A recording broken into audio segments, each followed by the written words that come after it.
यह एक प्यारी सी कहानी है दो पांडा के बच्चों की जो पाकिस्तान की बर्फीली पहाड़ों पर रहते हैं।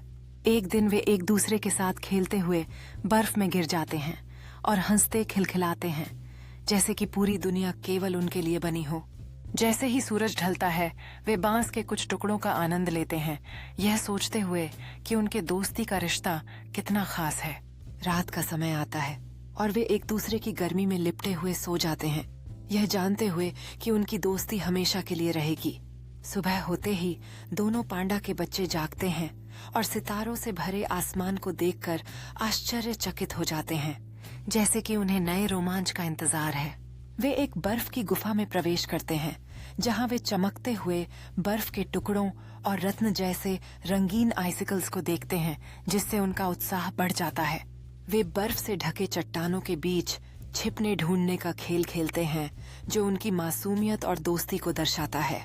जब वे एक जमी हुई झील को खोजते हैं तो एक पांडा बच्चा अचानक फिसल जाता है और हंसते खिलखिलाते दूसरे बच्चे का ध्यान आकर्षित करता है।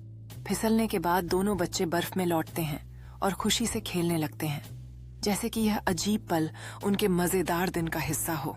वे बर्फ में लिपटे हुए पेड़ों की ओर दौड़ते हैं जैसे वे एक नई खोज की तलाश में हैं और उनके खुशियों के स्वर हवा में गूंजते हैं। जब वे एक बर्फ से ढके पहाड़ी पर चढ़ते हैं तो उनकी आंखों में साहस और उत्साह दिखाई देता है, जैसे वे अपने नए मिशन का सपना देख रहे हों।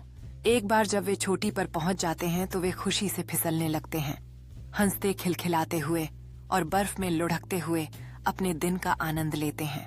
वे बर्फ में खेलते रहते हैं और एक दूसरे के साथ लड़ने लगते हैं, यह दिखाते हुए कि उनकी दोस्ती कितनी गहरी है। एक झलक में बर्फबारी के बाद एक खूबसूरत इंद्रधनुष दिखाई देता है और दोनों बच्चे इसे देखकर मंत्रमुग्ध हो जाते हैं।